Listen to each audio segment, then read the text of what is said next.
والصلاة والسلام على سيد الأنبياء والمرسلين قال الله تعالى وبارك في القرآن المجيد والفرقان الحميد لقد كان لكم في رسول الله أسوة حسنة صدق الله العظيم اللهم صل على سيدنا ومولانا محمد وبارک وسلم. حمد و صلاۃ کے بعد انتہائی واجب الاحترام ذوی الاحتشام برادران اسلام، السلام علیکم ورحمۃ اللہ وبرکاتہ.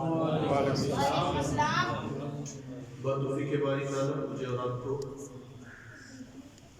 حضور علیہ السلام کے ذکر جمیل کی سعادت نصیب ہو رہی ہے. دعا ہے اللہ تعالیٰ میری اور آپ کی شرکت کا ایک ایک لمحہ قبول فرمائے. آمین. یقیناً حضور علیہ السلام کا ذکر اہل ایمان کے لیے باعث تسکین ہے.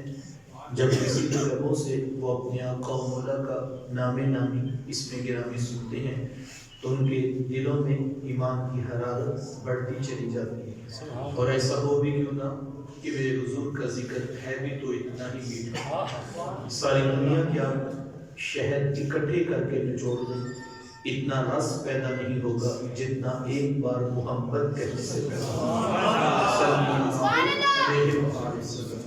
یہ نام کوئی کام بگڑنے نہیں دیتا.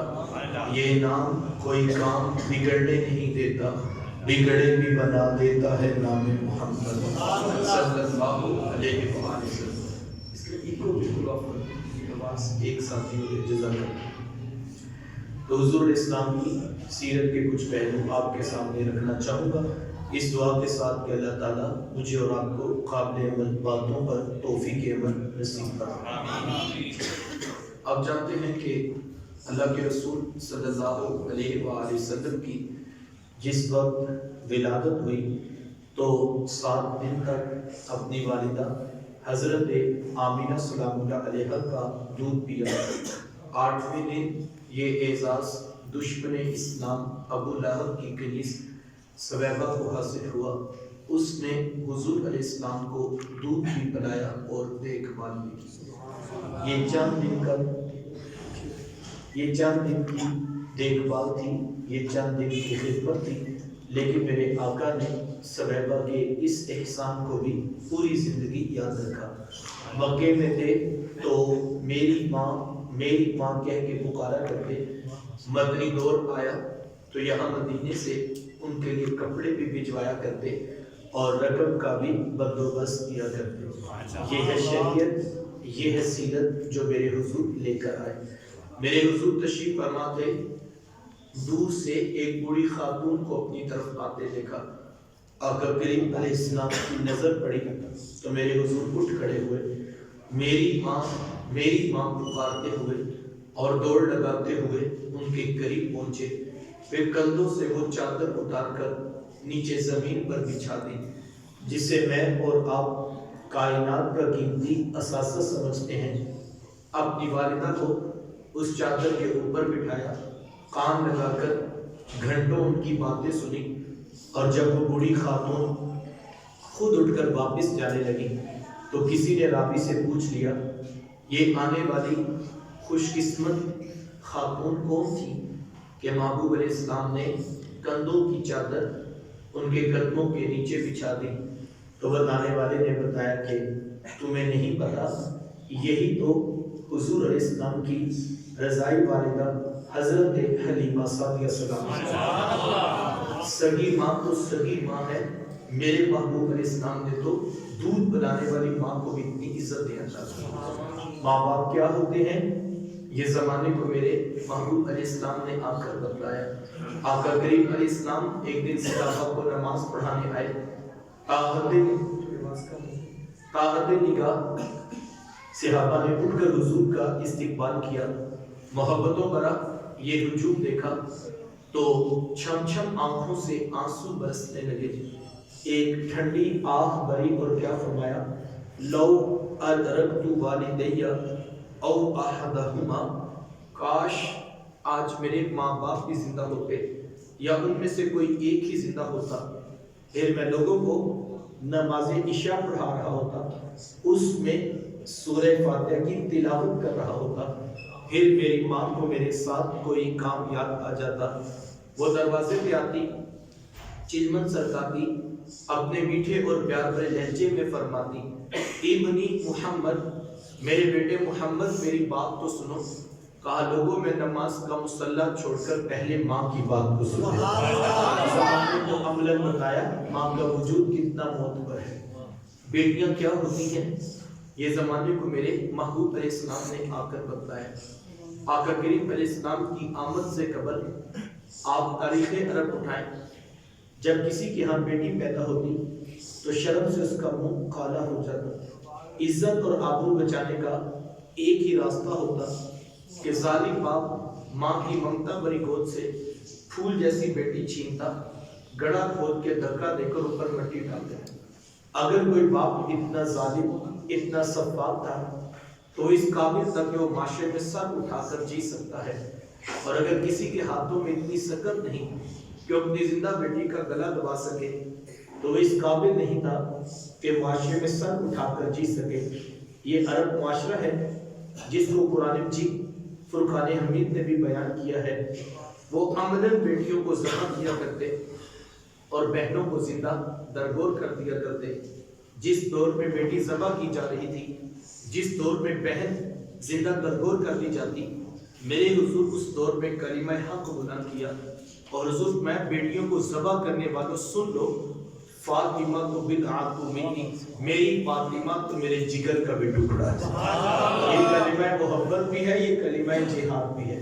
دیکھیں آج میں یا آپ اپنی بیٹی یا بہن کے لیے کوئی پیار بھری بات کہیں تو یہ بہت بڑی بات نہیں ہے۔ آج اس معاشرے میں بیٹی کی عزت ہے، آج اس معاشرے میں بہن کا وقار ہے۔ یوں ہی تو نہیں بوڑھا باپ اپنی جھکی ہوئی کمر پہ بوریاں لاد لاد کے مزدوری کر رہا ہے کہ میں نے اپنی بیٹی کو عزت کے ساتھ رخصت کرنا ہے۔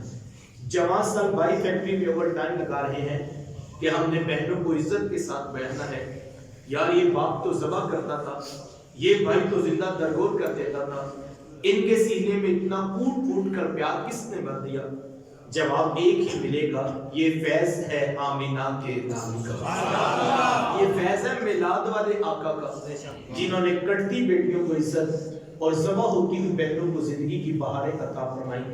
آقا کریم علیہ السلام ایک دن گھر تشریف لائے تو ام المومنین حضرت سیدہ عائشہ صدیقہ رضی اللہ تعالی عنہ عرض کرتی ہیں کہ حضور آج بڑا عجیب واقعہ ہوا۔ حضور میں عائشہ آج کیا ہوا؟ عرض کی حضور ایک حبشیہ نیاب عورت آئی اور اس نے آ کر دروازے پر صدا لگائی۔ میں نے گھر میں تلاش کیا کہ کوئی چیز مل جائے تاکہ میں سائل کو صدقہ کر دوں۔ تلاشی بسیار کے بعد مجھے صرف ایک کھجور ملی اور میں اس کو وہی صدقہ کر دی۔ حضور اس نے اس کھجور کے 2 ٹکڑے کیے، ایک دائیں جانب والی بیٹی کو کھلا دیا اور ایک بائیں جانب والی بیٹی کو کھلا دیا۔ حضور ماں خود بھی بھوکی تھی، اس کا اپنا پیٹ بھی کمر سے لگا ہوا تھا، لیکن اس نے خود کچھ نہیں کھایا اور سب کچھ اپنی بیٹیوں کو ہی کھلا دیا۔ یہ کہتے کہتے ام المومنین آپ دیدہ ہو گئی، آنکھوں میں آنسو آ گئے۔ تو حضور میں سنو عائشہ، اگر کل قیامت کے دن ان بچیوں کی ماں کو جہنم میں جانے کا حکم ہو گیا تو یہی بیٹیاں درمیان میں آڑ بن کے کھڑی ہو جائیں گی کہ مالک ہم تو اپنی ماں کو جہنم میں نہیں جانے دیں گی، اللہ ان بچیوں کی سفارش قبول کر کے ان کی ماں کو جنت عطا کرے گا۔ کہاں بیٹیاں باعث شرم و نگوا سمجھی جاتی تھی، کہاں بیٹیاں پیدا ہوتے دفن کر دی جاتی تھی، اور کہاں عرش کا رحمان کل بیٹیوں کے کہنے پر جنتوں کو باندھ دے گا۔ خود فرمایا جس کو اللہ نے 2 بیٹیاں یا 2 بہنیں عطا کی، پھر اس نے ان کی پرورش کی، ان کی تربیت کی، یہاں تک کہ ان کا نکاح کر دیا اور پھر پیچھے سے بھی اس نے خیر خبر رکھی، تو میرے حضور فرماتے ہیں اتنا خوش قسمت شخص ہے کل قیامت کے دن میرے اتنے قریب ہوگا جتنی یہ 2 انگلیاں آپس میں قریب۔ یہ اعزاز، یہ تقریب کس کو ملے گی؟ جس نے بیٹیوں سے وفا کی ہوگی۔ بہنیں کیا ہوتی ہیں یہ زمانے کو میرے محبوب علیہ السلام نے آ کر بتلایا۔ آپ جانتے ہیں آقا کریم علیہ السلام کی نہ کوئی سگی بہن تھی اور نہ کوئی سگا بھائی۔ میرے حضور دودھ یتیم ہیں، لیکن جب رضاعت کا شرف عطا کرتے ہوئے میرے حضور حضرت حلیمہ سعدیہ سلام اللہ علیہا کے ہاں تشریف لے گئے تو آپ جانتے ہیں کہ ان کی ایک بیٹی تھی جن کا نام شیما یا شیما بتایا جاتا ہے. وہ رشتے میں حضور علیہ السلام کی رضائی بہن لگتی ہے. قبیلہ بنو سعد کے رواج کے مطابق شام کو جب مائیں کھانا پکانے لگتی تو بہنیں اپنے بھائی گود میں اٹھا کر باہر کھلے میدان میں لے آتی. ہر بہن کی گود میں اس کا بھائی ہوتا اور وہ اپنے بھائی کے حسن کی قصیدے پڑھ رہی ہوتی. اگر کسی کے بھائی کا رنگ کالا ہوتا تو وہ کہتی جناب رنگ کالا ہے تو کیا ہوا، میرے بھائی کے نقوش دیکھیے کتنے خوبصورت ہیں، اس کی اٹھی ہوئی ناک، اس کی جھیل جیسی آنکھیں دیکھیں کتنی پیاری لگتی ہیں. تو وہ نقوش کو معیار حسن قرار دیتی. اور اگر کسی کے بھائی کا رنگ گورا چھٹا ہوتا تو وہ کہتی جناب رنگ نہیں تو کچھ نہیں، حسن تو ہوتے سر رنگت میں ہے، میرے بھائی کا رنگ دیکھو کتنا گورا چھٹا ہے. تو یہ بحث مباحثہ چل رہا ہوتا اور کوئی بہن بھی ہار ماننے کو تیار نہ ہوتی. اتنے میں ایک سمت سے حضرت شیما اپنا ویر محمد اٹھا کے لے آئی اور کہتی ذرا میرے ویر کا مقابلہ بھی تو کرو نا. وہ کہتی نہیں نہیں شیما تیرے ویر کا مقابلہ تو نہیں نا، تیرا تو ساروں کا ہی سردار بنتا ہے. اردو میں آتا حضرت شیما کا سر فخر سے بلند ہو جاتا اور وہ حضور علیہ السلام کو سینے سے چمٹا لیتی اور دعا دیتی ربنا اب کھلانا محمد، انشاءاللہ میرے ویر محمد کو نظر نہ لگے. آج میں دیکھ رہی ہوں بچوں کا سردار ہے، کل اپنی آنکھوں سے دیکھوں جوانوں کا بھی سردار بنے. زندگی کے لیل و نہار گزرتے گئے، حضرت شیما کی شادی ہو گئی. مدنی دور کی کہانی ہے اور اتفاق یہ ہوا کہ جس قبیلے میں حضرت شیما کی شادی ہوئی تھی، حضور علیہ السلام کے صحابہ کی لڑائی اور جنگ اسی قبیلے کے ساتھ ہوئی. ان کے کچھ بندے قتل کر دیے اور کچھ کو قیدی بنا کر صحابہ اپنے ساتھ لے آئے. عرب کے رواج کے مطابق قیدیوں کو چھڑانے کے لیے قوم کے سردار فدیہ اور فنڈ اکٹھا کرنے نکلے. ہر دروازے پہ دستک دیتے اور فنڈ مانگتے. چلتے چلتے حضرت شیما کے دروازے پر بھی پہنچ گئے. دستک دی تو پوچھا کون؟ کہا قبیلے کے سردار ہیں، فنڈ اکٹھا کر رہے ہیں، تم بھی اپنا حصہ ڈالو. پوچھا یہ فنڈ کس لیے اکٹھا ہو رہی ہے، رقم کی جمع کی جا رہی ہے؟ تو کہا کہ مدینے میں ایک شخص ہے، ادعائے نبوت رکھتا ہے، اس نے ہمارے لوگ پکڑے ہیں، ہم نے اپنے قیدی چھڑا لیے. تو پوچھا کہ اس کا نام کیا ہے؟ کسی کی زبان سے بے ساختہ نکلا محمد صلی اللہ علیہ وآلہ وسلم. ایک عرصے کے بعد حضور علیہ السلام کا نام سنا تو آنکھوں میں آنسو آ گئے. کہا انہوں نے تمہارے بندے پکڑے ہیں؟ کہا ہاں انہوں نے ہمارے لوگ پکڑے ہیں. تو کہا کہ فنڈ اکٹھا کرنا چھوڑو، صرف مجھے ساتھ لے چلو. کہا تم کیا کرو گی؟ کہا تمہارے قیدی چھڑا کے لاؤں. کہا تم ان کو جانتی ہو؟ کہا ہاں ہاں، تمہیں نہیں پتا وہ میرے بچپن کے ویر اور بھائی لگتے ہیں، میں تمہارے قیدی چھڑا کے دکھاؤں. حضرت شیما قبیلے کے سرداروں کو ساتھ لیا اور حضور علیہ السلام کی خیمہ نوری کی طرف سفر شروع کیا. یہ وہ وقت تھا جب ادب کی آیات نازل ہو چکی تھی. خبردار میرے رسول کی آواز سے آواز بھی اونچی نہ کرنا ورنہ زندگی کی ساری کمائی غارت کر کے رکھنا. صحابہ ننگی تلواروں سے در حبیب پہ پہرا دے رہے تھے. حضرت شیما اس خیال سے کہ میں تو اپنے بھائی کو ملنے جا رہی ہوں، جب آگے بڑھنا چاہا تو پہرے داروں نے تلواریں سونپ دی. رک جا دیہاتی عورت، جانتی نہیں آگے اونچا رسول ہے، آگے تو بغیر اجازت کے جبریل نہیں جا سکتے، تو ہو. روایت میں آتا ہے جب راستہ روک دیا گیا، تلواریں سونپ دی گئی تو حضرت شیما نے یوں ہاتھ سے تلوار کو جھٹک کے کہا خلو سبیلی وَعْلَمُوا أَنَا أُخْتُ النَّبِيِّ. کہا میری راہیں چھوڑ دو، جانتے نہیں میں تمہارے نبی کی باجی اور بہن لگتی ہوں. یہ آواز کانوں میں پڑی. صحابہ کی آنکھوں پر پلکوں کی چلمنے آ گئی، نگاہیں نیچی کر لی، تلواریں پیچھے ہٹا لی. حضرت شیما پورے پروٹوکول سے حضور علیہ السلام کے خیمہ نوری میں داخل ہوئی. میرے حضور جب دور سے بہن کو آتے دیکھا، حضور اٹھ کر استقبال کیا، مرحبا خوش آمدید پیش کرتے ہوئے فرمایا میری بہن آج کدھر کو آنا ہوا؟ عرض کی حضور آپ کے بندوں نے ہمارے کچھ لوگ پکڑ لیے ہیں، میں ان قیدیوں کو چھڑانے کے لیے آئی ہوں. سنو بھائیو، اللہ کے رسول نے کیا ارشاد فرمایا؟ حضور فرمایا میری بہن تو نے آنے کی زحمت کیوں گوارا کی؟ تو گھر بیٹھے بھی پیغام بھیج دیتی، میں محمد تیرے کہنے پہ ہی ساروں کو چھوڑ دیتا۔ زمانے کو عملاً بتایا دروازے پر بہن کا آنا کتنا معتبر ہے۔ پھر چند جوڑے، کچھ گھوڑے، بہت سارا ساز و سامان، اور میرے حضور خود بہن کو چھوڑنے کے لیے دروازے پر تشریف لے آئے۔ صحابہ نگاہیں نیچی کیے، محبوب علیہ السلام کے ادب پہ کھڑے تھے۔ حضور میں صحابہ میں جب بھی کہتے چھوڑا کرتا ہوں پہلے تم سے مشاورت کیا کرتا ہوں، آج پہلا موقع ہے، میں کہتی بھی چھوڑ رہا ہوں اور میں نے مشورہ بھی نہیں کیا ہے۔ عرض کی اے بندہ نواز، آپ مالک کل کائنات ہیں، آپ جو چاہے کریں، ہم کون ہوتے ہیں بلا درمیان میں مشورہ دینے والے، لیکن حضور جی اتنا تو بتائیے آج کون سی خاص بات تھی کہ آپ نے مشورہ بھی ضروری نہیں سمجھا؟ حضور فرمائے صحابہ آج میرے دروازے پر میری بہن آ گئی تھی، اور جب بہنیں دروازے پہ آ جائیں اللہ کا رسول انہیں خالی نہیں موڑا کرتا۔ زمانے کو عملاً بہن کا رشتہ میرے محبوب علیہ السلام کی دہلیز سے ملا ہے۔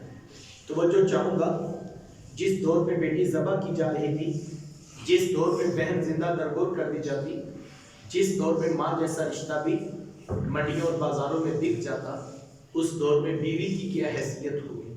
جبکہ آج کے اس تہذیب یافتہ دور میں بھی کچھ لوگ بیوی کو پاؤں کا جوتا خیال کرتے ہیں۔ یہ زمانے جاہلیت کی باتیں ہیں۔ آقا کریم علیہ السلام نے ازواج مطہرات کے ساتھ جو حسن سلوک کی داستانیں رقم کی ہیں، زمانہ ان کی مثال نہیں لا سکتا۔ کسی کو میرے حضور حمیرہ کہہ کے پکارتے ہیں، کسی کے لیے بکری کا بچہ ذبح کرتے ہیں اور گوشت کے مختلف ٹکڑے ان کی سہیلیوں کے ہاں بیچتے ہیں۔ حضور کثرت کے ساتھ حضرت خدیجہ الکبریٰ رضی اللہ تعالیٰ عنہا کا ذکر کیا کرتے تھے۔ حضرت سیدہ عائشہ صدیقہ رضی اللہ تعالیٰ عنہ فرماتی ہیں کہ میرا جو ان سے رشتہ تھا ایک دن میری زبان سے بے ساختہ نکل گیا کہ حضور اللہ نے آپ کو بہتر ازواج عطا کر دی ہیں اور آپ ابھی تک اس بوڑھی عورت کا ذکر نہیں چھوڑتے۔ فرماتے پھر حضور کے چہرے پر جلال آ گیا اور حضور میں اے عائشہ مجھے خدیجہ کے بارے میں تکلیف نہ دو، جب پورے مکے نے میرا انکار کیا تھا ایک خدیجہ تھی جس نے میرا اقرار کیا تھا۔ ہم اسے کیسے بلا سکتا ہوں جب زمانہ میری مخالفت کر رہا تھا، لیکن خدیجہ میرے سے محبت کی دعوے دار تھی۔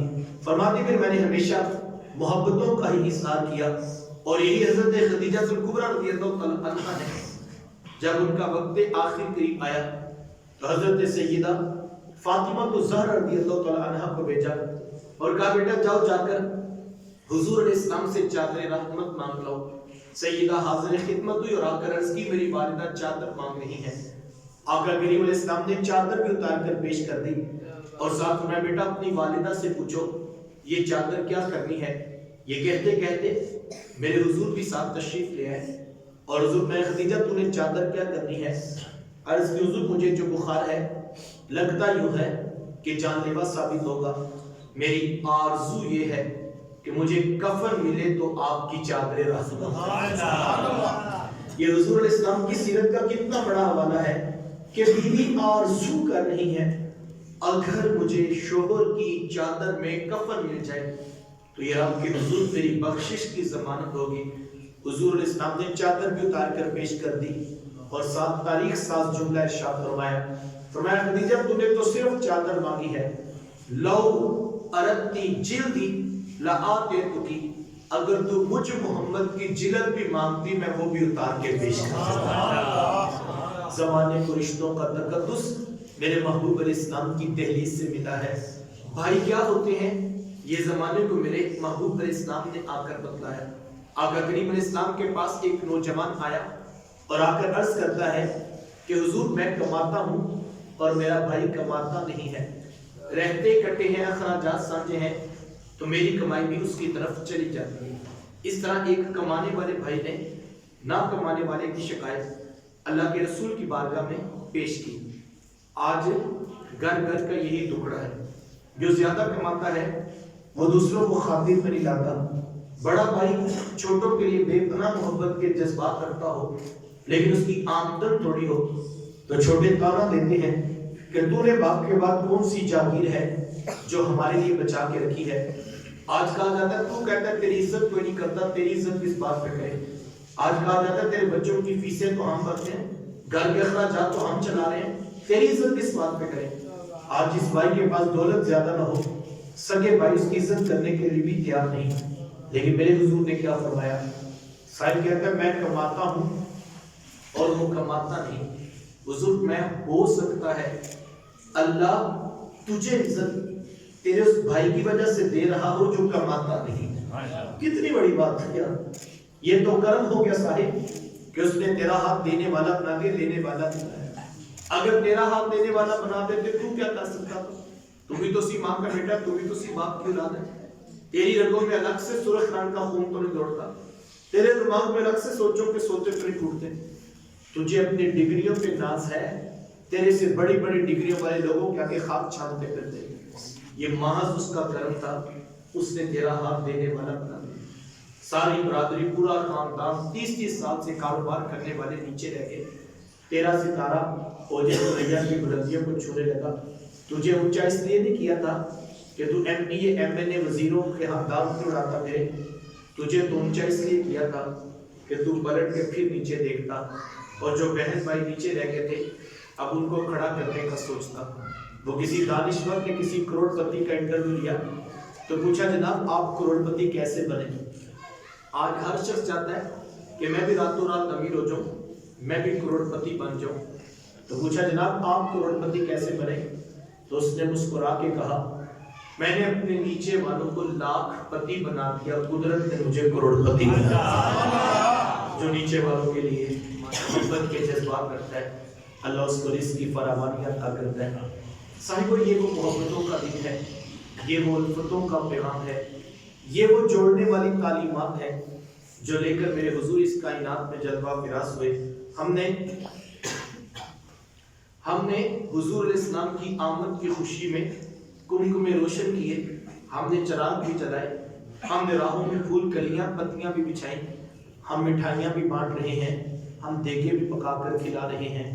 یہ سب محبتوں کے برکتوں کے انداز ہیں، میں اس کی نفی نہیں کرتا، لیکن میں اتنا ضرور کہوں گا یہ کمکمے، یہ روشنیاں، یہ چراغ، یہ پھول، یہ کلیاں، یہ مٹھائیاں، یہ سب کچھ باعث برکت ہونے کے باوجود بھی یاد رکھیے گا یہ آغاز سفر ہے، یہ منزل نہیں ہے۔ منزل میرے حضور کی ذات ہے، منزل میرے محبوب کا پیغام ہے، منزل ان کی سیرت، منزل ان کا اسوہ نور ہے۔ بڑا نادان ہوگا نا وہ مسافر جو آغاز میں جھنڈیوں پر ہی الجھ پڑا اور اس کو پتہ ہی نہیں تھا کہ منزل آغاز ہے، یہ تو آغاز ہے، منزل حضور کی ذات ہے۔ اور وہ بھی کوئی عقل مند نہیں ہوگا جو ساری رات جھنڈیاں ٹانگتا رہا، جو بنیر پر جو ہے وہ جھنڈے نصب کرتا رہا، لیکن جب محبوب کی آنکھوں کی ٹھنڈک کی نماز کی باری آئی اس کی آنکھ ہی نہ کھلی، تو وہ بھی کوئی دانا نہیں ہے۔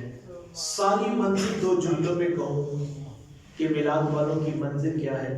آقا کریم علیہ السلام کی سیرت کو اختیار کرنا، یہ ہماری منزل ہے۔ میرے استاد مکرم فرمایا کرتے ہیں کہ بیٹا یہ نہ ہو کہ لوگ تجھ سے پوچھیں کہ تم کون ہوتے ہو اور تم پاسپورٹ سے مذہب کا خانہ دکھاؤ، یہ دیکھیے اسلام لکھا ہے ہم مسلمان ہوتے ہیں۔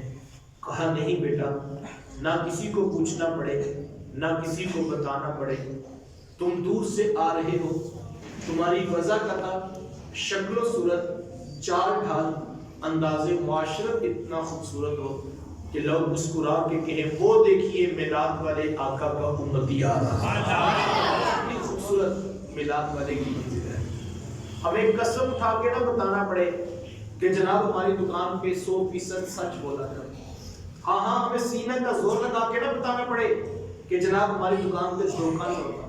ہمیں بڑی فلیکس لگا کے نہ بتانا پڑے یہاں 1 نمبر مال بیچا جاتا ہے، بلکہ لطف یہ ہے، کمال اس بات کا ہے کہ پورا بازار گواہی دے اس دکان پر دھوکہ نہیں ہوتا۔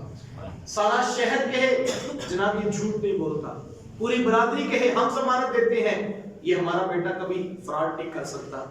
تو کوئی پوچھے گا نا آپ اتنی ضمانتیں کیسے دیتے ہیں؟ یا لطف یہ آئے کہ لوگ بطور حوالہ یہ کہیں یہ حضور کا میلاد مناتا ہے اور میلاد والا کبھی جھوٹا ہو ہی نہیں سکتا۔ اتنا بلند بیان آقا کریم علیہ السلام کی سیرت ہی دیتی ہے۔ وقت بڑھ گیا، میرے حضور سرے بازار گزر رہے تھے نا، ایک شخص سے وعدہ ہو گیا، اس نے کہا آپ یہیں پہ کھڑے ہو، میں تھوڑی دیر تک آتا ہوں۔ جانے والا جا کے بھول گیا، ایک دن، 2 دن، 3 دن گزر گئے، میرے حضور وہیں پہ کھڑے ہو کر اس کا انتظار کر رہا۔ 3 دن کے بعد وہ آیا، اس کو یاد آیا، اس نے معذرت کی، تو حضور میں صاحب تو نے ہمیں مشقت میں ڈال دیا تھا۔ جس امت کو ان کے رسول نے 3 دن تک انتظار کر کے وعدے کی پاسداری سکھائی ہو، یہ کیسے ہو سکتا ہے وہ امت میلاد تو یاد رکھے اور وعدے کی پاسداری بھول جائے؟ یہ کبھی نہیں ہو سکتا۔ میلاد والا وعدہ پورا کرتا ہے، میلاد منانے والا اپنے رسول کی ہر سیرت کے انداز کو قبول کرتا ہے، اس کی آنکھوں میں بھی حیا ہوتا ہے، اس کے دل میں بھی محبوب کی یاد ہوتی ہے، اور یہی خوبصورت انداز سیرت رسول سے ہمیں حاصل کرنا ہے، اور یہی مقصد ہے اور یہی مدعا ہے۔ اور اگر یہ حاصل نہیں ہو رہا تو پھر شاید محبت ابھی خام ہے، عشق ابھی کچا ہے، کیونکہ جب عشق پکا ہو جائے، محبت پختہ ہو جائے، کامل ہو جائے، تو پھر وہ محبوب کی اداؤں پر مر مٹنے کے جذبے فراواں کر دیتی ہے۔ آئیں اپنے سر سے لے کر پاؤں تک، صبح سے لے کر شام تک میں اور آپ سیرت رسول کے سانچہ نور میں ڈھلنے کی کوشش کریں۔ آقا کریم علیہ السلام کی سیرت کتنی خوبصورت ہے کہ آپ جانتے ہیں جب ہجرت کی رات لوگ میرے حضور کے گھر کا محاصرہ کر کے کھڑے تھے، ننگی تلواریں ان کے ہاتھ میں تھیں اور حضور علیہ السلام کی جان کے در پہ تھے، لیکن میرے حضور کو یہ فکر نہیں کہ میرے گھر کے باہر تلواریں لے کر کھڑے ہیں، بلکہ میرے حضور کو کیا فکر ہے کہ ان لوگوں کی امانتیں میرے پاس ہیں، وہ ان کو کیسے واپس کریں۔ ذرا غور کیجئے کردار کتنا بڑا ہے، کتنی بڑی چمک ہے کردار کی۔ ابو جہل کی حمایت میں ایک شخص تلوار لے کر میرے حضور کے گھر کے باہر کھڑا ہے، اور اس کی امانت ابو جہل کے گھر میں نہیں ہے، اس کی امانت ابو لہب کے گھر میں نہیں ہے۔ یار ابو جہل سردار تھا، اس کے گھر میں رکھوا دیتا، اس کو کیوں نہیں اس کا گھر نظر آیا؟ وہ جانتا تھا ابو جہل تو دھوکہ دے گا، محمد کبھی دھوکہ نہیں دے گا۔ اس کو پتا تھا پورے مکے میں اگر میری امانت کسی گھر میں محفوظ ہے تو وہ آمینہ کا نام ہے، جن کے گھر میں میری امانت محفوظ ہے۔ یہ وہ کردار کی چمک تھی جو حضور اسلام نے امت کو سکھائی ہے۔ ہمیں اسی طرح سیرت رسول کے ہر انداز کو اختیار کرنا ہوگا اور اپنے رسول کی شریعت کے مزاج کو سمجھنا ہوگا۔ دیکھیں بعض اوقات ہمارا عشق جو ہے وہ ایسا رستہ اختیار کرتا ہے جو شریعت کے تصادم پیدا کرتا ہے، تو ہمیں سمجھنا چاہیے وہ نفس کی چال ہے، وہ عشق کا رستہ نہیں، چونکہ عشق رسول، محبت رسول شریعت رسول کے دائرے میں ہے تو پھر وہ کامل اتباع کا رستہ دکھاتا ہے، اور اگر وہ ایسا نہیں ہے تو پھر وہ سیرت رسول کے انداز کے مقابلے میں آنے والا کوئی بھی مفہوم وہ ہمیں عشق کا مفہوم نہیں، وہ نفس کی چال ہوگی۔ تو ہمیں اپنے گھروں میں بھی پردے کا اہتمام کرنا ہوگا، اپنے گھر کی چار دیواری میں حیا کے پہرے بٹھانے ہوں گے۔ اور عورت کی آواز کے حوالے سے کہا گیا عورت اتنی باپردہ اور اتنی بابرکت ہے کہ قرآن ہمیں یہ بتاتا ہے کہ عورت کی آواز تو عورت کی آواز ہے۔ قرآن یہ بتاتا ہے کہ بند کمرے میں، گھر کی چار دیواری میں عورت نے جو اپنے پاؤں کے اندر زیور پہن رکھا ہے، اسلام کہتا ہے تو اتنی زور سے قدم اپنے گھر میں نہ رکھنا کہ گلی میں گزرتے ہوئے کسی شخص کے کانوں میں تیرے پاؤں میں پڑے ہوئے زیور کی آواز بھی نہیں جانی چاہیے۔ عورت کی آواز نہیں، عورت کے پاؤں میں پڑے ہوئے زیور کی چھنکار وہ گلی سے گزرتے ہوئے کسی مرد کے کانوں تک نہیں پہنچنی چاہیے۔ یہ خوبصورت انداز اللہ کے رسول صلی اللہ علیہ وآلہ وسلم کی شریعت نے دیا ہے، مجھے اور آپ کو اسی کو اختیار کرنا ہوگا۔ اللہ کی بارگاہ میں دعا گو ہوں، اللہ مجھے آپ کو توفیقات عمل نصیب فرمائے۔ وآخر دعوانا ان الحمد للہ رب العالمین۔